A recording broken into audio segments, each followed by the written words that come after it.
Expansion हुआ तो उत्तर प्रदेश में लगा कि वहाँ की नदियों में तमाम सारा पानी है और वो जो पानी है तमाम तरह से नाम निकल के आ रहा है। कुछ ट्वीट हैं, कुछ बाइट हैं और इतनी जातियाँ, सारी जातियाँ, सबके नेता सामने आके खड़े हैं और ओबीसी तो कहता है और पिछड़ी जातियाँ कि भाई सबसे ज़्यादा प्रतिशत तो मेरा है और जब मेरा प्रतिशत है तो मेरा प्रतिनिधित्व के नाम पर जो कुछ हो रहा है वो गड़बड़ है।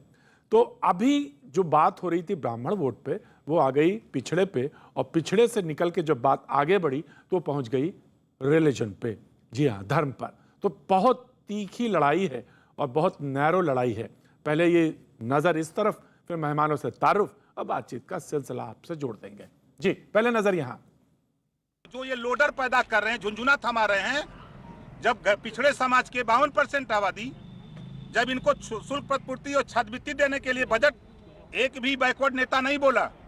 69,000 शिक्षक भर्ती में 16,000 पद 27% रिजर्वेशन से पिछड़ों का लूट लिया योगी जी ने। ये पिछड़े समाज के नेता नहीं बोले। जब बांदा में 13 नियुक्ति होती है, 11 ठाकुर की होती है, कहाँ थे पिछड़े समाज के नेता जो आज झुंझुना लेके आ रहे हैं समाज में? ये सब जनता सब जानती है। ये कापी जनता जांचेगी, कोई नेता नहीं, कोई अधिकारी नहीं जांचेगा। हम क्या राजभर साहब किसी के गुलाम है कि उनको फायदा पहुंचाए? क्या बात है, फायदा नहीं करेंगे समाज का? जो पिछड़ा समाज जिसकी राजभर साहब बात कर रहे हैं, हम क्या गुलाम है उनके? एक बात याद रखिए, उत्तर प्रदेश में MY कॉम्बिनेशन नहीं चलेगा, A to Z अलायंस चलेगा बस। ये बात याद रखिए। ये बात तो सच है राजभर जी की। कॉपी तो जनता ही जांचती है, चाहे मेरी कॉपी आप जांच रहे हो इस वक्त और चाहे उनकी कॉपी आप जांचेंगे आगामी समय में 8 महीने बाद। कॉपी जनता ही जांचती है और जनता सब कुछ जानती है, ये पुरानी बात है। बहरहाल मेहमानों का मैं तारुफ करा दूं उससे पहले एक ट्वीट और आपके सामने रख देता हूं। मेहमान जो हमारे साथ में रूबरू हैं उनसे मैं शाजिया इल्मी साहब जी आज मौजूद हैं। बहुत बहुत शुक्रिया शाजिया, बहुत दिनों बाद आपसे भैया जी कहीं में मुलाकात हो रही, बहुत बहुत शुक्रिया, thank you so much. IP Singh साहब हमारे साथ समाजवादी पार्टी से जुड़ेंगे, उनका भी बहुत बहुत शुक्रिया। शहजाद पूनावाला साहब मुझे दिख रहे हैं, बहुत बहुत शुक्रिया शहजाद, और हमारे साथ बहुत दिनों बाद जुड़ रहे हैं। सतीश प्रकाश जी राजनीतिक विश्लेषक के तौर पर आज मेरठ से रूबरू होंगे एक बार फिर से, बहुत बहुत शुक्रिया, थैंक यू सो मच। तस्लीम रहमानी साहब आप मुझे दिख रहे हैं, अध्यक्ष मुस्लिम पॉलिटिकल काउंसिल ऑफ इंडिया। तस्लीम साहब तबीयत ठीक है आपकी? बहुत चेहरा उतरा उतरा क्यों लग रहा है आपका? ठीक तो है ना आप? मेरी ठीक है, आप अपनी तबीयत अपनी ठीक है। मेरी तो आज नासाज है, मेरी तबीयत तो नासाज है, लेकिन ठीक है, बहस है और रोज मुलाकात होती है तो ये मुलाकात तो यूं ही होनी चाहिए। वाह, शहजाद पूनावाला हंसे तो मुझे अच्छा लगा। लेकिन मैं बातचीत के सिलसिले को आगे बढ़ाऊं, एक ट्वीट पढ़ देता हूं। ओम प्रकाश राजभर जी का है। केंद्रीय मंत्रिमंडल के उस विस्तार पर उन्होंने कहा, शाजिया मैं चाहूंगा गौर फरमाएं, बंजारा, राजभर, बिहार, अर्कवंशी, आरक, प्रजापति, पाल, बारी, बिंद, निषाद, कश्यप, केवट, नाई, गोंड, लुनिया, ये कविता नहीं है, ये तमाम सारी जो हैं जातियां हैं। अति पिछड़ी जातियों को सिर्फ धोखा मिला है। 2022 विधानसभा चुनाव में हम सभी उपेक्षित जातियां एकजुट होकर अपने अधिकार के लिए लड़ेंगे और भाजपा को हराकर अपनी सरकार बनाएंगे। 52% तो उन्होंने कही दिया है। तो अब बातचीत का सिलसिला शुरू करते हैं। सतीश प्रकाश जी आपकी तरफ आते हैं। ये तो बसपा में बहुत दिनों तक रहे हैं, बसपा के बड़े नेता थे। मैं जानना चाहता हूं कि वहां से इधर आए और अब तो बड़ा सीधे सीधे ताल ठोक रहे हैं ओवैसी जी के साथ। मैं जानना चाहता हूं कि कल के उनके बयान पे आपके 30 second opening remark. IP Singh साहब आपका भी बहुत बहुत स्वागत है, थैंक यू सो मच। सबसे पहले सतीश प्रकाश 30 सेकंड आपके। नहीं देखिए, ये उनके विचार है, लेकिन मैं इस बारे में आपके डिबेट में, देखिए ये बीजेपी का चुनावी टोटका है और ये जो मंत्री अरे कह तो वो रहे हैं, आप बता रहे हैं उनका टोटका। नहीं देखिए सुनिए, बहुजन समाज पार्टी एक राजनीतिक दल के साथ भी एक सामाजिक संगठन भी है और उसने सिर्फ दलितों की आवाज नहीं उठाई, उसने पिछड़ों की भी आवाज। आज ये उत्तर प्रदेश के अंदर जो तमाम पिछड़े लीडर्स हैं, चाहे किसी भी पार्टी में हो, इवन सोनेलाल पटेल जी और तमाम लोग, ये मान्यवर काशीराम जी के मिशन से निकले हुए लोग हैं। हमको अच्छा लगता है, कोई भी व्यक्ति किसी भी पार्टी में जाकर के काम कर सकता है। अगर पिछड़ों के लिए काम करेगा तो हमारे लिए बेहतर है और हमारा मिशन भी यही है। भारतीय संविधान भी ये कहता है और हमने खुद ये कहा है कि सामाजिक जो सहभागिता है वो सब जगह होनी चाहिए। देखिए आज अगर मंत्रिमंडल विस्तार के ऊपर बात करूंगा तो ये बीजेपी के लोडर्स के रूप में काम करेंगे। अगर मुझे अच्छा लगे कि ये पिछड़ों के लीडर के रूप में काम करे। ये बात मैं इसलिए कह रहा हूं कि ऐसे चुनावी टोटके ऑलरेडी बीजेपी उत्तर प्रदेश में कर चुकी है। केशव प्रसाद मौर्य जी को आपने पिछड़ों के मुख्यमंत्री के रूप में शपथ दिलाई। ओम प्रकाश राजभर जी को आपने जिम्मेदारी दी। ओम प्रकाश राजभर जी जब मंत्री बनकर के पिछड़े वर्ग के मंत्री बनकर के उत्तर प्रदेश के सरकारी अधिकारी के पास अपनी शिकायत लेकर के जाते हैं, तो सरकारी अधिकारी उनकी बात इसलिए नहीं समझ पाता या उनकी बात इसलिए नहीं सुनता क्यों पिछड़े वर्ग के लोग हैं। और इसी उत्तर प्रदेश में 70,000 नियुक्तियों में 5,000 पिछड़ियों की नियुक्ति जब चली गई तब कोई नहीं बोला। ठीक है सर, ये बात तो हो गई, ये बात तो हो गई सतीश जी, ये बात तो हो गई। मैंने 30 सेकंड आपको दिए थे, आप थैंक यू सो मच, बहुत बहुत शुक्रिया। विधायक को जूते मारे तब ये नहीं बोले। Right sir, thank you so much, thank you Satish ji, thank you so much. IP Singh साहब आज समाजवादी पार्टी का पक्ष रखने के लिए मौजूद हैं और ओवैसी साहब कहते हैं ये उत्तर प्रदेश में ये MY का जो कॉम्बिनेशन है ये नहीं चलेगा। कॉम्बिनेशन क्या, हम राजभर साहब किसी के गुलाम हैं और हम क्या गुलाम रहेंगे? जी 30 सेकंड आपके, आईपी सिंह साहब।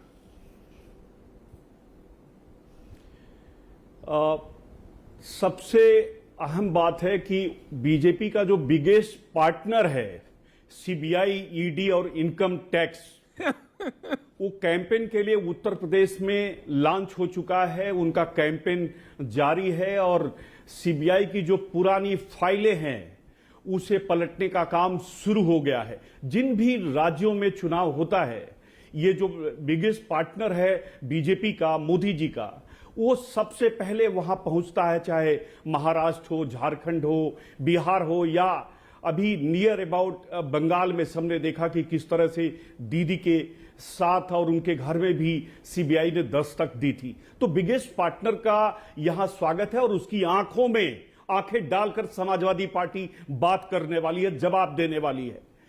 पूरी तरह कहते हैं ना कि धूल चेहरे पर थी और आईना साफ करते रहे। समय था इंजन बदलने का और डिब्बा बदलते रहे। यह है मोदी सरकार और उसकी जूनियर पार्टनर है योगी सरकार। और जिस तरह से उत्तर प्रदेश में आज अराजकता है, जिस तरह से सिंह साहब ओवैसी पे नहीं बोल रहे कुछ चल रही है, सिंह साहब ओवैसी पे नहीं बोल रहे आज आप कुछ का पाठ हो रहा है उत्तर प्रदेश में, बंगाल में हिंसा और उत्तर प्रदेश में रामायण का पाठ हो रहा है। सिंह साहब वो कह रहे हैं MY का नहीं चलेगा कॉम्बिनेशन। अरे भाई मैं कह रहा हूं कि अभी तो शमशान घाट आएगा, अभी कब्रिस्तान आएगा, अभी CA आएगा। ये 6 महीने में उत्तर प्रदेश में पश्चिम बंगाल की तर्ज पर सब कुछ आएगा। लेकिन नोट कर लीजिए प्रतीक जी, समाजवादी पार्टी बेरोजगारी पर बात करेगी, 30 साल में खस्ता हाल अर्थव्यवस्था पर बात करेगी।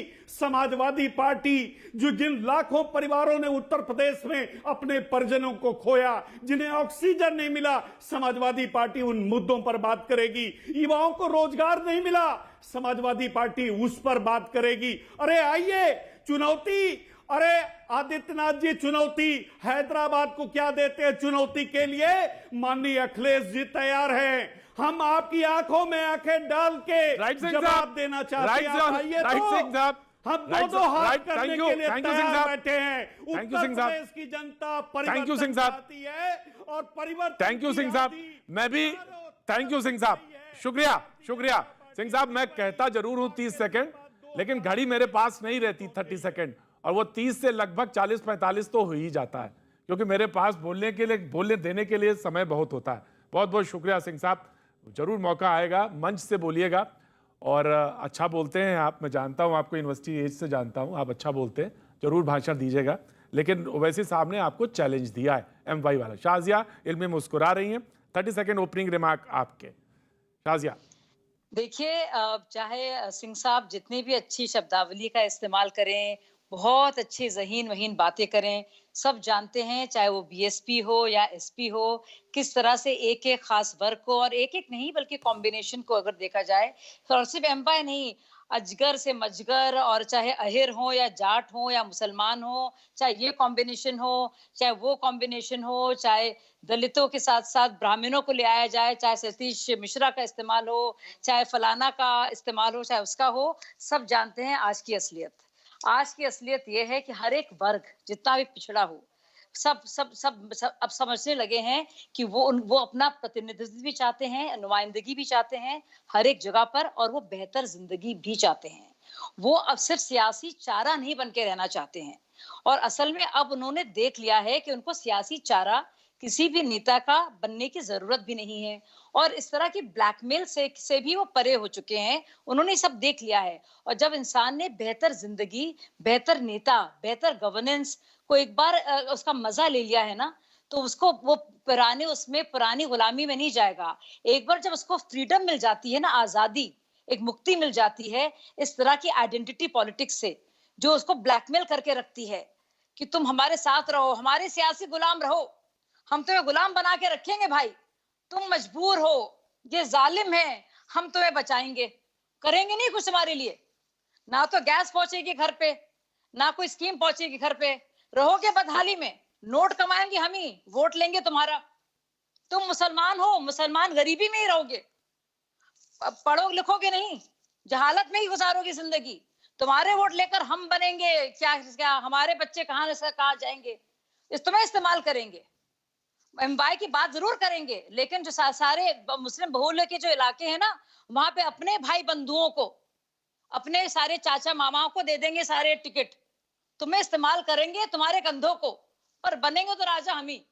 तो ना मुसलमान भी समझ चुके हैं इस बात को, और चाहे हमारे अहिर भाई हों और हमारे पिछड़े के हों, तो हर एक वर्ग जो है सियासी चारा नहीं बनना चाहता, और मेरे भाई ना बना उनको सियासी चारा, सियासी चारा, उन्हीं को इस्तेमाल करते हो, नो मोर सियासी चारा, राइट? नहीं जी, ऑफ अब हो कोर्स गया जी, राइट, बहुत हो गया, राइट। अब मैं तस्लीम रहमानी साहब, डॉक्टर साहब, मैं आपके 30 सेकंड आपकी ओपनिंग। ओवैसी साहब सियासी चारा बनाने आए हैं या किसी स्ट्रेटजी के तहत उतरे हैं, या वो जो कह रहे हैं मुख्यमंत्री हम बाद में तय करेंगे, या वो कह रहे हैं मुख्यमंत्री मुसलमान होना चाहिए, तो ये सब क्या है? आपका 30 सेकंड, उसके बाद लास्ट में शहजाद पूनावाला। देखिए, वो अवैसी साहब क्या करेंगे या राजभर साहब का कॉम्बिनेशन क्या करेगा 10 पार्टियों का, इस पे तो अभी थोड़ा सा वक्त है, बहुत सारे उतार चढ़ाव आने के आसार मुझे तो दिखाई देते हैं। लेकिन एक बात तय है कि एक आपने देखा होगा ना, अपने हमारे रेलवे स्टेशन पर एक बहुत ही सम्मानित वर्ग है कुली का, आज भी कुली मौजूद हैं, बड़े कुछ कम हो गए लेकिन कुली मौजूद हैं।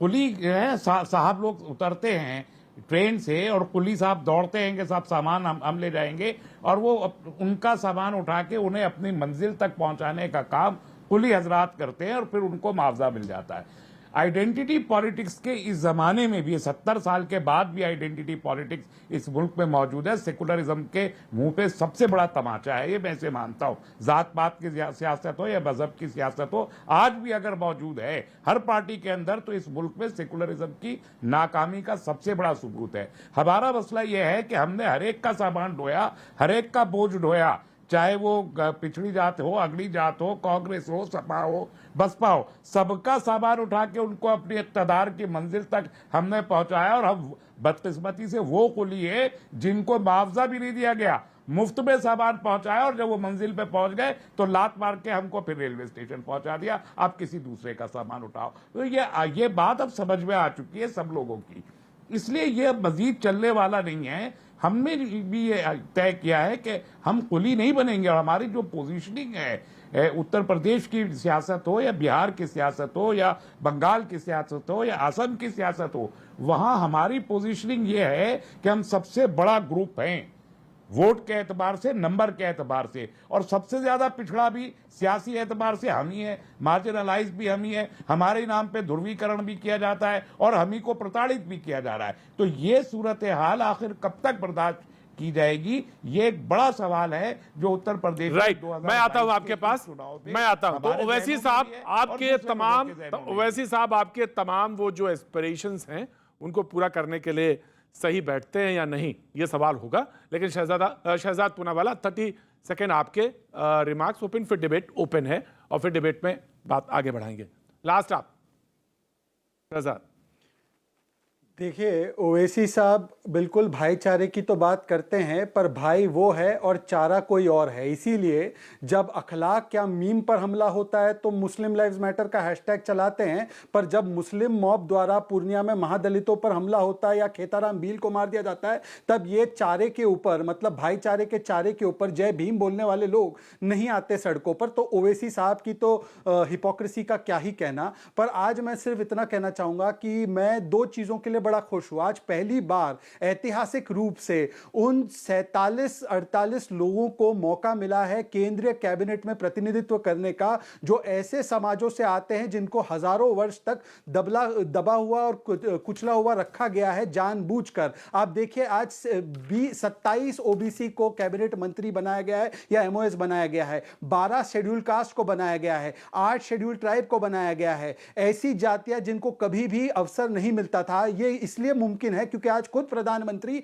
उस ओबीसी जाति से है जिसको कभी भी कांग्रेस जैसी पार्टियों ने या समाजवादी जैसी पार्टियों ने कभी भी मौका नहीं दिया। समाजवादी पार्टी किसको मौका देती है? केवल एक परिवार को। यादवों की बात करती है, पर यादव परिवार के बाहर क्या आईपी सिंह को अध्यक्ष बनाने की उनके अंदर क्षमता है? नहीं बनाएंगे। क्या वो किसी और यादव को बनाएंगे? कभी नहीं बनाएंगे। आप बीएसपी की बात कर लो, मायावती जी बात वैसे करती है वो जाटवों की, पर बाकी जो दलित है, जो बाकी समाज के लोग हैं, उन्होंने आज तक किसके लिए काम किया है? क्या अंबेडकर की विचारधारा को आगे ले जाने का काम किया है? और बाकी ये बिरसा मुंडा जी से लेकर अंबेडकर जी की जो विचारधारा है, चाहे वो गोंड समाज हो, संतल समाज हो, चाहे वो जाट समाज हो, गुज्जर समाज हो, चाहे वो यादव समाज हो, आज उनको प्रतिनिधित्व मिला है। एक आखिरी बात कहूंगा, सिर्फ इतना कहते हुए अपनी बात को खत्म करूंगा कि मैं हूं ऐसे भारतीय मुसलमान, पर एक और चीज है जिस पर गर्व है कि आज उन महापुरुषों के नाम पर सड़कें रखी जाएंगी, उन कार सेवकों के नाम पर सड़कें रखी जाएंगी जिनको भून कर मार देने में समाजवादी पार्टी ने गर्व मनाया था।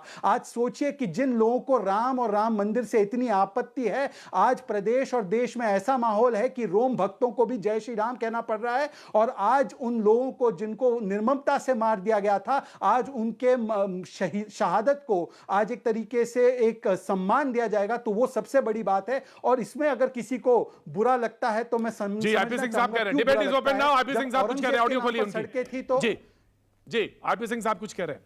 जी, एक बार नहीं 1000 बार मर्यादा पुरुषोत्तम भगवान राम का नाम लेते हैं। आपको याद दिलाना चाहता हूं कि जब मर्यादा पुरुषोत्तम भगवान राम के मंदिर की जब वहां भूमि पूजन हो रही थी, तो सबसे आगे बढ़कर हमारे राष्ट्रीय अध्यक्ष जी ने ट्वीट किया और कहा कि आज देश की सर्वोच्च अदालत के आदेश आने के बाद सिंह यादव ने कहा कि मुझे गर्व है मैंने मंदिर बनाने के लिए आया है। आज पहले तो आप सार्वजनिक रूप से one by one sir, one by one, लेकिन वन बाय वन संघी और भाई वहां भी घोटाला करने से नहीं चूके। दर्द इस बात का है। जी शहजाद, आप कह रहे थे, आप कुछ आप बोलिए। प्रतीक, मैं आईपी सिंह साहब का बीजेपी में पुराना इतिहास रहा है। वो यही व्यक्ति कहते थे कि मुलायम सिंह यादव ने कार सेवकों को गोलियों से भून दिया। उनका 2017 का बयान लेकर मैं बैठा हूं कि उन्होंने कहा कि अगर मेरा वोट बैंक चाहेगा तो मैं फिर से उनको गोलियों से भून दूंगा। आज मैं चाहता हूं कि सार्वजनिक रूप से समाजवादी पार्टी बताए कि मुलायम सिंह यादव ने गलत बयान किया और हम क्षमा चाहते हैं कि हमने उन कार सेवकों पर गोलियां चलाई केवल और केवल वोट बैंक के चक्कर में। पहले ये क्षमा मांगे, फिर राम की बात करें, फिर राम मंदिर की बात के हाथों में होती है, शासन प्रशासन के हाथों में होती है। क्या आप जायज ठहरा रहे हैं? तत्काल मुख्यमंत्री माननीय नेता, क्या आप जायज ठहरा रहे हैं? देश की सर्वोच्च क्या आप राम सेवकों को मारना जायज ठहरा रहे हैं? आईपी सिंह जी दिलाइए। आज आईपी सिंह जी, मैं आपसे हिंदू के तौर पर पूछ रहा हूं, क्या आप इसको जायज ठहरा रहे हैं? आईपी सिंह साहब सवाल पूछा है उन्होंने, सवाल पूछ रहे हैं कुछ।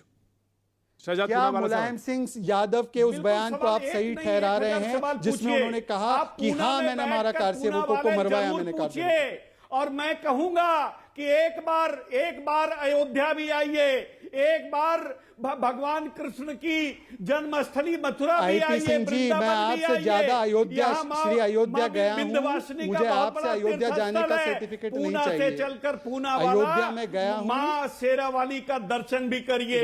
ये तीर्थ नगरी है, आइए। स्वागत है, समाजवादी पार्टी आपका स्वागत और अभिनंदन करती है। आइए। एक सेकेंड, लेकिन घी मत डालिए। 6 महीने चुनाव देखिए, बचा है व्यक्तिगत और ये हमले अगर करना सरकार है पूरी IPC तरह जी, विफल रही है। आज उत्तर प्रदेश प्रतीक की जी, क्या अगर मुझे भागीदारी है? अनुमति सिंह दें। साहब, सिंह साहब, सिंह साहब, प्रतीक सिंह जी, साहब, अगर आप सिंह मुझे साहब, अनुमति दें। सिंह साहब, मैं बीजेपी सिंह साहब, की बौखलाहट- आईपी सिंह साहब, मैं आईपी बीजेपी सिंह साहब, की बौखलाहट आईपी सिंह साहब, समझता हूं।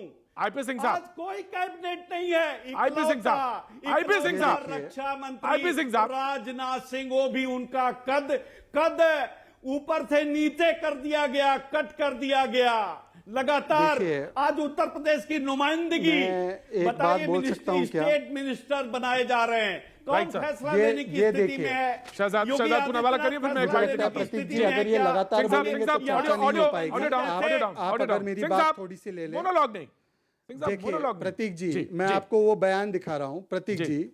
प्रतीक जी, ये बयान है मुलायम सिंह यादव का, जिसमें वो कह रहे हैं कि हाँ, मैंने कार सेवकों पर गोली चलवाई और अगर ऐसी स्थिति पैदा होती है तो मैं बिल्कुल फिर से चलाऊंगा। आज ये लोग अगर राम जी की बात करें, राम मंदिर की बात करें, तो कोई उसको हजम नहीं कर पाएगा। और मुझे आईपी सिंह जी से अयोध्या जाने की या अयोध्या जाकर वहां पर राम भक्त होने की सर्टिफिकेट की जरूरत नहीं है। जिन लोगों ने श्री राम के अस्तित्व पर सवाल उठाए, जिन्होंने राम मंदिर को लटकाने, अटकाने, भटकाने का काम किया, जिन्होंने राम मंदिर के खिलाफ साजिशें रची, जिन्होंने राम सेवकों को भूनने का काम किया, और आज भी जो माफी मांगने से चूकते हैं, मुझे नहीं लगता कि ऐसे रोम भक्तों से राम भक्तों को किसी भी सर्टिफिकेट या पत्र की जरूरत है। आईपी सिंह जी, सवाल एक ही है, क्या मुलायम सिंह यादव के इस बयान पर, जिनको कहा जाता है मौलाना मुलायम, क्या आप उसके लिए माफी मांगते ये हैं? बिगेस्ट पार्टनर कैंपेन करने आपसे पहले आ गया है।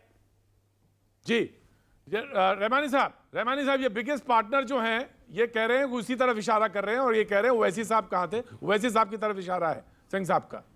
तस्लीम रहमानी साहब, अरे भाई, वो तो बी टीम है। देखिए, बीजेपी मैं की आपके बी शो टीम में है। आता हूं ये तो पूरा मुझे शेर देश अक्सर जानता याद है आ कि जाते बिहार हैं। में जी, बीजेपी बहुत अच्छी बात है। इसका एक बड़ा अच्छे लोग तो याद आने ही चाहिए। ये सिंह साहब, दाग प्लीज उजाला, लिसन, सिंह साहब, ये शब्द नहीं, गुजीदा सिंह साहब, पार्टनर है, सिंह छोटा साहब, पार्टनर है। सिंह साहब, ये शब्द और मैं गुजीदा जानता था। हूं, सिंह साहब, वो listen, इंतजार था जिसका ना, वो सर, हर तो तस्लीम साहब, मैं रोक रहा हूं। कुछ किया इन लोगों ने, नहीं, समाजवादी हो ऑडियो या डाउन, BSP ऑडियो डाउन, हो, सर, कांग्रेस प्लीज हो या ऑडियो बीजेपी डाउन, हो, आप सिंह साहब, देखिए ऑडियो कल डाउन। के कैबिनेट रिशफल में तमाम के तमाम उत्तर प्रदेश को टारगेट करके जाति के आधार पर मिनिस्ट्री दी गई है। उनकी लियाकत, उनका इल्म, उनकी इस्तेदाद उसकी बुनियाद पर नहीं है। इसलिए हम कहते हैं बहुत ही कमजोर हाथों में देश दिया गया है। जो हमारे हेल्थ मिनिस्टर बनाए गए हैं, कोविड-3 सामने आने को है, हेल्थ मिनिस्टर साहब को इंडिपेंडेंट की स्पेलिंग ठीक से नहीं आती, वो अब हेल्थ मिनिस्टर हुए जस्ट बिकॉज वो नंबर 1 वो मोदी जी के करीबी हैं, एक लॉबी है मोदी जी की, उसको ले आया गया,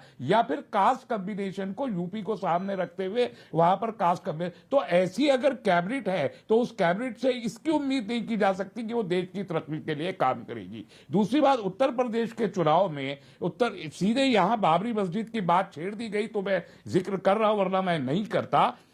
सुप्रीम कोर्ट ने कहा कि बाबरी मस्जिद का डेमोलिशन या उससे पहले हमला ये क्रिमिनल एक्ट था। तो ये क्रिमिनल एक्ट, जो लोग भी वहां मौजूद थे वो क्रिमिनल थे। आज आप उन क्रिमिनल्स के नाम पर सड़कें वहां पर बनाना चाहते हैं और उसको कहते हैं कि हम कम्युनल राजनीति नहीं कर रहे।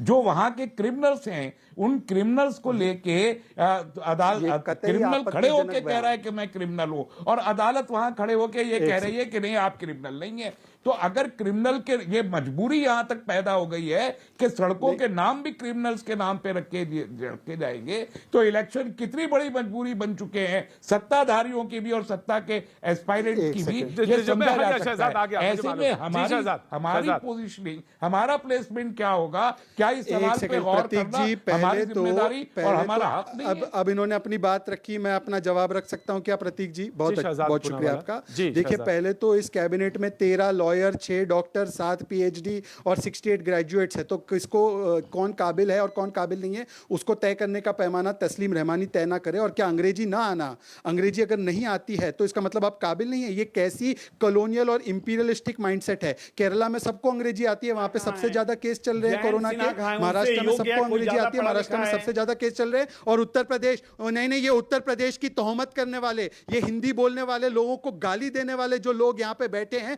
जो उन्होंने अभी कहा कि अंग्रेजी नहीं आती है मनसुख मंडाविया को, इसीलिए वो काबिल नहीं है। जो इस देश में जो 80-90% लोग जो अंग्रेजी नहीं जानते होंगे, दुर्भाग्यवश उनके कई परिस्थितियों की वजह से उनको गाली देने वाले इस व्यक्ति के बारे में मैं और कुछ नहीं कहना चाहूंगा, सिर्फ इतना कहना चाहूंगा कि उन्होंने कहा कि जो कार सेवक गए थे वो अपराधी थे। वो मंत्री मुझे एक नहीं बात बनना है ना बताइए, सीए कैबिनेट के में। दंगे में जो शामिल हुए वो अपराधी नहीं थे। जो पीएफआई के दंगाई है वो दंगाई, इनको दंगाई और आतंकवादी नहीं नजर आते। जो लोग पीएफआई के नाम पर देश में आईसिस में लोगों को भेजते, उसके प्रवक्ता बनते हैं तस्लीम रहमानी, और यहां पर बैठकर जो राम मंदिर के कार्य के लिए वहां पर अपनी कार सेवा देने गए उनको वो अपराधी कहते हैं। और यहां पर बैठे जो सतीश प्रकाश जी है और आईपी सिंह जी है, जो भारतीय जनता पार्टी के नेता हुआ करते थे एक वक्त, वो कुछ नहीं बोल पा रहे। आईपी सिंह जी, मुझे तो शर्म आती है कि आपकी ऐसी मजबूरी कि तस्लीम रहमानी ने राम सेवकों को आपके सामने अपराधी कहा और आप मुंह नहीं खोल पा रहे हैं। इसका मुझे मुझे शर्म जवाब आती का है। मौका दीजिए प्रतीक पर्चा जी। दे रहे हैं, मेरी आंखें तो सही समय खुल गई। मुझे जवाब का मौका ठीक है दीजिए। ठीक है सिंह साहब, रहमानी साहब, रहमानी साहब जवाब दे देंगे, फिर आ रहा हूं। मैं शाजिया आ रहा हूं, शाजिया आ रहा हूं, आप बैठिएगा जी। रहमानी साहब जवाब देंगे 1 by 1। ऑडियो डाउन, सिंह साहब की ऑडियो डाउन, फिर रहमानी साहब, देन उसके बाद रहमानी साहब जवाब दीजिए। देखिए, मैं कहना चाहता हूं कि मैंने जो कुछ कहा वो सुप्रीम कोर्ट का जो डिसीजन आया है उसको मैंने कोट किया है। पीएफआई एसडीपीआई के बारे में सुप्रीम कोर्ट का डिसीजन नहीं आया। सीएए के बारे में जो लोग भी जेलों में गए, नहीं, उनकी पीएफआई जमानतें तो करते अमन हुए के कोर्ट कबूतर से बाकायदा उड़ा रही कहा थी है कि इस पर कोई भी मूवमेंट पीएफआई अमन के कबूतर उड़ा रही है। तो ये दोनों को अगर कोई कंपेयर कर रहा है तो फिर वो अपने सेफ्रोनाइज्ड आंखों से इस पूरे मामले को देख रहे हैं। अच्छा, तो बाबरी मस्जिद के बारे में PFI बिल्कुल clear है। PFI इसलिए शांति प्रिय, ये कहना कि जो PFI शांति criminal दूत जिसको कोर्ट कहता है उसको और आप राम सेवक democratic आतंकवादी, institutions के साथ जोड़े। PFI दूसरी बात ये कि शांति जो दूत इंग्लिश की बात और कर रहे हैं, राम सेवक जो आतंकवादी, 80% लोग इंग्लिश नहीं जानते, तस्लीम वो रहमानी, यूनियन मिनिस्टर नहीं बन रहे हैं, इसलिए उनको भी इक्वेट मत कीजिए। जो आउटकम है वो तो उनकी जो कार्यशैली होगी उससे पता चल जाएगा, लेकिन जाति के आधार पर और मैं इनको जवाब देता हूं। अपने साथ कुर्बत एक की सेकंड। आधार पर मिनिस्ट्री तय करके देश को कमजोर और उन हाथों में दिया गया है जो देश को मजीद प्रतीक बर्बाद जी, करेंगे। एक पहले से चीज तो इनको बर्बाद पता किया नहीं गया है होगी और बर्बाद जी। करेंगे। प्रतीक जी, लंबा नहीं यहाँ पे, यहाँ तकरीर नहीं चल रही, आप सुन लीजिए। प्रतीक जी, कामराज जी कभी स्कूल नहीं गए, पर देश का सबसे प्रसिद्ध कार्यक्रम mid day meal scheme Kamaraj ji ने शुरू किया। प्रतीक जी, रॉजर फेडरर की भी इंग्लिश जो है बहुत खासी नहीं है, उनका वीडियो वायरल हुआ था, पर देश के नंबर 1 टेनिस प्लेयर है। अंग्रेजी में कुछ नहीं रखा, केवल आपकी कॉलोनियल माइंडसेट रखी है। और जहां तक बात है, आप पीएफआई को शांति दूत बता रहे हैं और आप राम सेवकों को आतंकवादी बता रहे हैं। इसी से पता चलता है तस्लीम रहमानी कि आपका शरीर यहां पर है, पर आपका दिल और आपकी आत्मा कहीं और है। राइट। समाजवादी पार्टी को पता, अभी सिंह साहब कुछ कहना चाह रहे थे जी। जी नहीं, मेरा शरीर और मेरी आत्मा नहीं, ठीक है तस्लीम साहब, आप दोनों लोग यही हैं, आप दिल और शरीर यही है। आप देखिए, आप ठीक है कि आपका शरीर और आत्मा तस्लीम कहाँ साहब, रहती है और कितने राइट तस्लीम साहब, तोला जा सकता है कि उसका इवैल्यूएशन राइट सर, तो सिंह साहब, आईपी सिंह साहब, उस आत्मा की वो पता है। लेकिन आप कामराज जैसे बड़े लोगों से अगर आप तुलना करेंगे आज उन लोगों की जिन्होंने इस देश को बेच डाला, तो आप कामराज साहब की बेइज्जती कर रहे हैं। रहमानी साहब ने, ठीक है रहमानी साहब, ठीक है ठीक है रहमानी साहब, ठीक है। गुजरात में चुनाव है, पंजाब में चुनाव है, इस तरह से चुनावी ये एक तरह से रेवड़ी बांटने का काम किया, ताश के पत्ते की तरह मंत्रिमंडल को फेंट दिया। अब देखा जाए तो एक तरह से नैतिक आधार पर सरकार चलाने का अधिकार प्रधानमंत्री जी खो दिए हैं। बहुत बेहतर होगा कि मंत्री परिषद में फेरबदल करने से अच्छा वो स्वयं इस्तीफा दे देते। हम समझते हैं कि देश रास्ते पर धीरे-धीरे शाजिया देंगी जवाब, नोटबंदी से लेकर यहाँ तक उत्तर प्रदेश में जंगल राज है, बहन बेटियों की इज्जत सुरक्षित नहीं है, लोकतंत्र का चीरहरण हो रहा है, लेकिन प्रधानमंत्री उत्तर प्रदेश। सिंह साहब ऑडियो डाउन, सिंह साहब की ऑडियो डाउन। जी शाजिया, बेवकूफी भरी बातों का तो मैं जवाब देना भी नहीं चाहूंगी कि बस प्रधानमंत्री इस्तीफा दे देते और जो भी वहां से बोल रहे हैं कि उनको बना देते, या जिनके भी नुमाइंदगी ये कर रहे हैं अखिलेश जी की, या जिनकी भी उनको बना देते पीएम। तो मैं ऐसी बेवकूफी बातों की जो बिल्कुल अनडेमोक्रेटिक है कि बिना चुनाव के हो जाता है, ये तो मैं सुन भी नहीं सकती हूँ। मतलब क्योंकि मैं डेमोक्रेसी में पैदा हुई हूँ और इलेक्टोरल डेमोक्रेसी की और रूल ऑफ लॉ की मैं पूरी तरह से, कानून की पूरी तरह से मैं एक अपने को पहरेदार मानती हूँ एज ए सिटीजन। तो मैं इनकी बातें सुन भी नहीं सकती हूँ, मुझे गवारा नहीं है। लेकिन बहुत सारी बातें यहाँ पे हुई हैं और मैं उन सब बातों का जवाब देना चाहती हूँ। बहुत ही हल्की बातें कही गई हैं यहाँ पे और मुझे बहुत शर्म आती है इस सोच से भी कि तस्लीम रहमानी साहब ने एक बात भी कही कि जो नए हेल्थ मिनिस्टर हैं उनके बारे में बिना कुछ जाने हुए क्या वो जानते हैं कि हसमुख जी ने रूरल जो ग्रामीण महिलाएं हैं उनकी हाइजीन के लिए, मेंस्ट्रुअल हाइजीन के लिए क्या क्या काम किया है? क्या वो जानते हैं वो कितने शानदार कार्यकर्ता रहे हैं?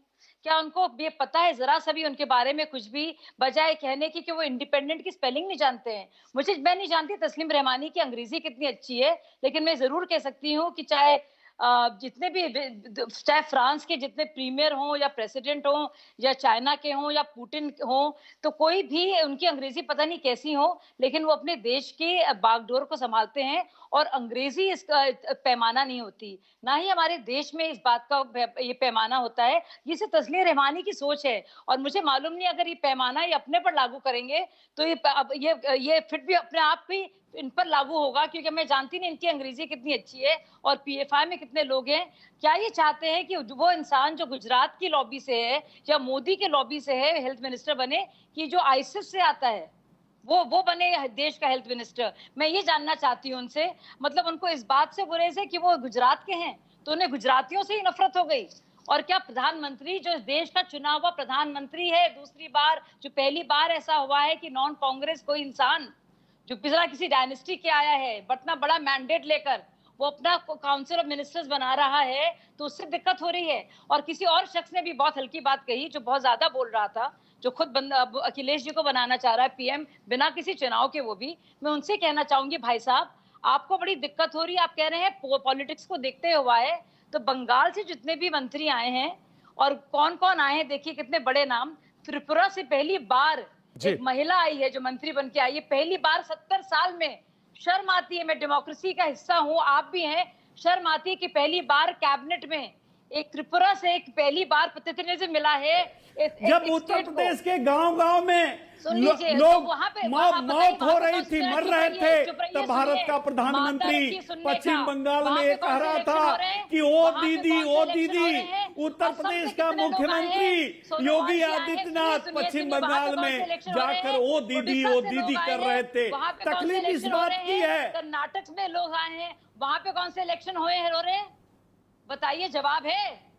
यूपी और पंजाब में बता दिया आपने, बाकी जगह को बताइए। कर्नाटक में भी आपका सुपड़ा साफ होने जा रहा है। देश में जनता परिवर्तन चाहती है और देश परिवर्तन की तरफ बढ़ चला है और पहला परिवर्तन 6 महीने बाद उत्तर प्रदेश में होगा और उत्तर प्रदेश इतिहास लिखेगा, उसके बाद दिल्ली में भी इतिहास लिखेंगे। इंतजार करिए साथिया जी, हम आपसे बार-बार बहस करेंगे, क्योंकि आप समझ नहीं पाएंगे इस कैबिनेट को कभी भी।